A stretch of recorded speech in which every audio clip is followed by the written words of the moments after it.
Hello viewers, আসসালামু আলাইকুম। রাজ বিল্ডার্সের পক্ষ থেকে জানাচ্ছি আপনাদেরকে আন্তরিক ভালোবাসা এবং অভিনন্দন।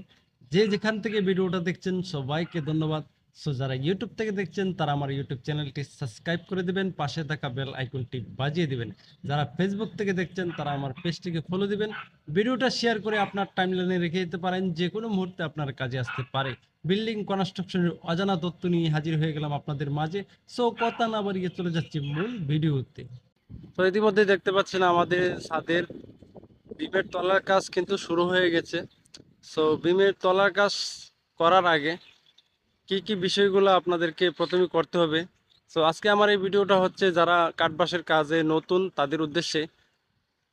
প্রথমে আপনাকে লেভেল টেনে নিতে হবে। দেখুন আমরা কিন্তু এখানে 5 ফিট বরাবর একটা লেভেল টেনে নিয়েছি।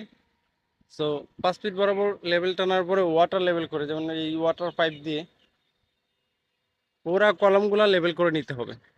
লেবেল করার পরে কিন্তু আপনি এই এরকম কুবলা ব্যবহার করতে পারেন। কুবলা ব্যবহার করার পরে আপনি তলা বসাতে পারেন। সো কুবলা বসানোর পরে কিন্তু আপনারা তলাগুলা সেটিং করবেন, তাহলে কিন্তু দেখুন আমাদের তলাগুলা কিন্তু একবারে লেভেল আছে, একটাও হাফ ডাউন নাই। সো এইভাবে কিন্তু আপনারা করে তারপরে তলা লাগাবেন। আর বিশেষ করে চেষ্টা করবেন বাঁশগুলা একটু ঘন দেওয়ার জন্য।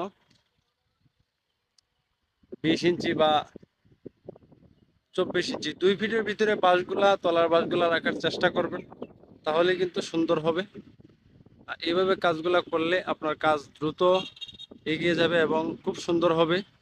আসল কথা হচ্ছে কি, লেভেল যদি ঠিক না থাকে তাহলে কিন্তু আপনার কাজ কোনো দিকেই ঠিক থাকবে না। সুতরাং লেভেলটাকে অবশ্যই প্রাধান্য দিতে হবে, কারণ লেভেল ছাড়া বিল্ডিং হবে না।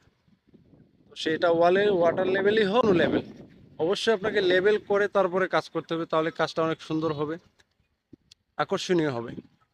সো আজ এই পর্যন্তই। সবাই ভালো থাকবেন, সুস্থ থাকবেন। আল্লাহ হাফেজ।